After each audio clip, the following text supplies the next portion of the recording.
sans bien sûr oublier le fait qu'il existe une majorité des musulmans de ce pays qui ont un attachement assez, plus ou moins fort à l'islam à travers ces expressions, on va dire, culturelles ou sur ces pratiques qui n'ont pas la force théologique de la prière, par exemple. Bon, l'Aïd est quelque chose d'important, la majorité des musulmans le pratiquent, mais l'Aïd en tant que fête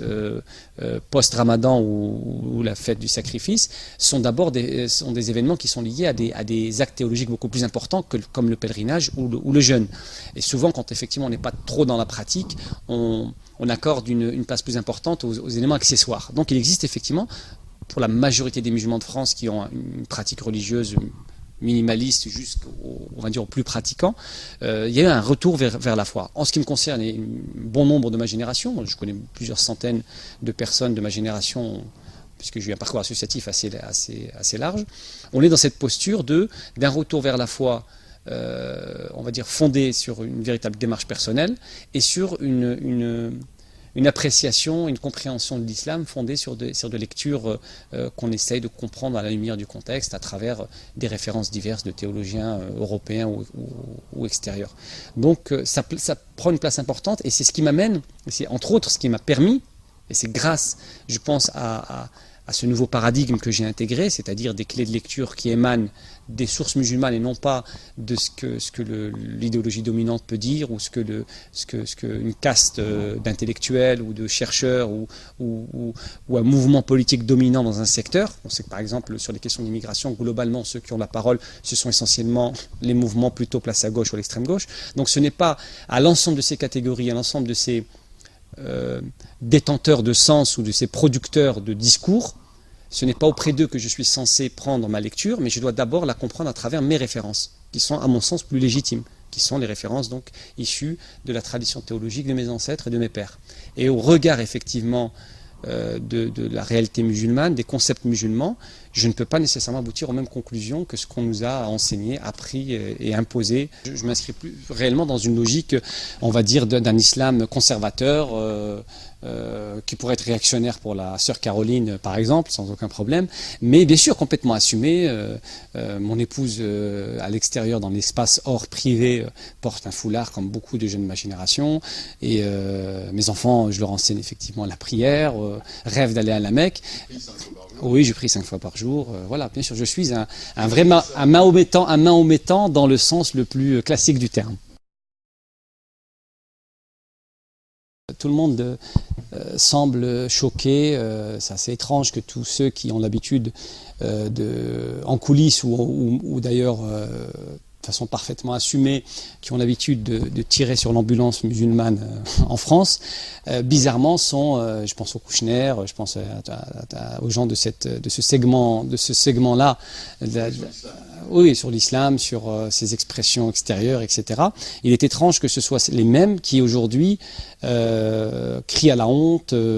parlent de millions de Suisses qui seraient foncièrement des racistes et qui refusent donc la présence de l'islam. Alors que même quand on fouille un peu leur biographie, leur position, etc., on réalise qu'ils ont au contraire tenu et joué des rôles très précis dans l'importation du clash des civilisations, dans le dénigrement de l'islam et dans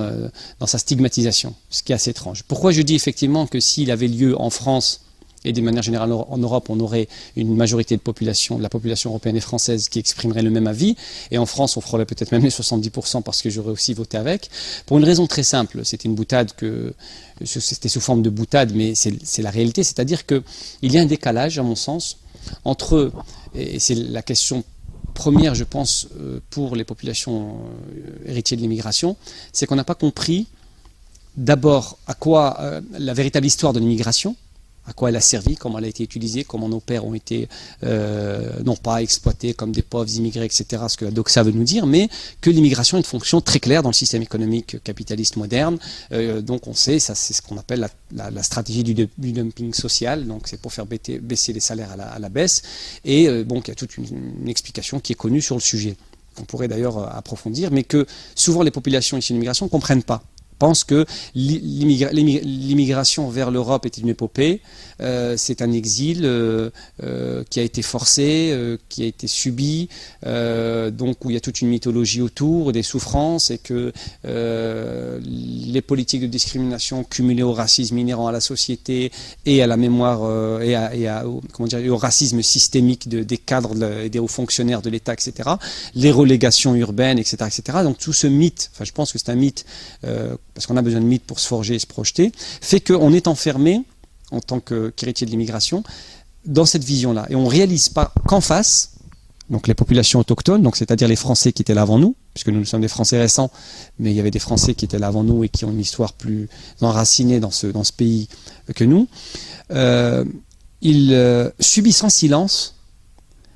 ce discours qui a été construit, parce que quand on parle d'idéologie dominante ou on parle de discours sur l'immigration, c'est une mécanique, c'est-à-dire qu'il y a d'abord, ça commence par une réflexion intellectuelle. Donc un certain nombre de penseurs imaginent des concepts, le multiculturalisme, l'idée que la France serait ontologiquement raciste. Voilà, on sait quel rôle BHL par exemple a joué sur ce sujet-là avec ses ouvrages. Donc il y a d'abord une production intellectuelle. Cette production intellectuelle, elle a des porte-voix, c'est-à-dire qu'il y a un certain nombre de personnages qui sont médiatisés et qui élaborent, qui vulgarisent ces concepts, et ensuite un système médiatico-politique à travers des discours, des émissions, une production littéraire, une production cinématographique parfois, relayé ensuite par des mouvements associatifs sur le terrain, qui imposent depuis 40 ans au final une certaine vision qui est la France multiculturelle, c'est en cours de réussite, l'immigration est une chance pour la France, les expressions extérieures de cette immigration, qui sont en vérité des expressions culturelles, traditionnelles, folkloriques de ces dizaines de populations issues d'ensembles géographiques culturellement et religieusement différents de la France, font que finalement les Français subissent ça, comme les Européens, et c'est toujours pareil, c'est comme pour les élections présidentielles, c'est dans les lieux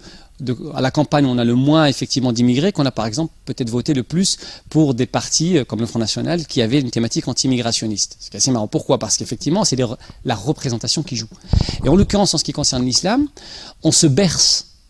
de cette illusion que ce multiculturalisme fonctionne, que l'immigration, bon, c'est vrai qu'il y a des problèmes, etc., mais que ça va de mieux en mieux, que les musulmans, que l'islam est en train de trouver sa place, puisqu'on a créé un organisme officiel qui va représenter ses intérêts, et que donc naturellement l'apparition des mosquées est un droit, ce qui est effectivement d'un point de vue légal vrai, et on met de côté un certain nombre d'éléments qui sont essentiels à mon sens, c'est-à-dire que en face, nous avons des populations européennes, et en particulier la France, ou les Français, dont l'identité s'est constituée, jusqu'à il y a très peu, en opposition avec ce que pouvait représenter le monde de l'islam. C'est-à-dire que si on remonte très loin, dès l'arrivée de l'islam, 711, les premiers conquérants musulmans traversent les Pyrénées. 732, le mythe de Poitiers, sur lequel il faudrait effectivement faire une longue analyse, mais en tout cas, l'idée de 732 existe. Charles Martel, on l'apprend à l'école, a arrêté les Sarrasins à Poitiers. Donc, de Poitiers aux croisades, de l'imagerie coloniale donc des indigènes dont la France avait une mission de civilisation, donc qui était dans une posture d'être éduqués, etc. Donc, jusqu'aux banlieues, la société française s'est souvent construite en partie dans son identité face à ce monde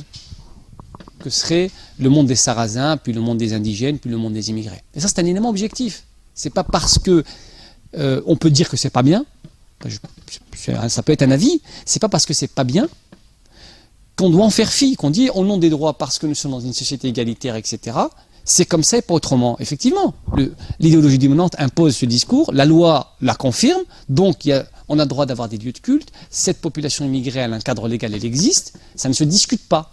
Mais le ressenti, le sentiment d'avoir l'impression dans certains espaces urbains de son pays qu'il y a une substitution de population, c'est une réalité objective. Que c'est bien ou pas bien, c'est pas le débat, c'est la réalité. Que les Français qui ont été conditionnés depuis très très longtemps,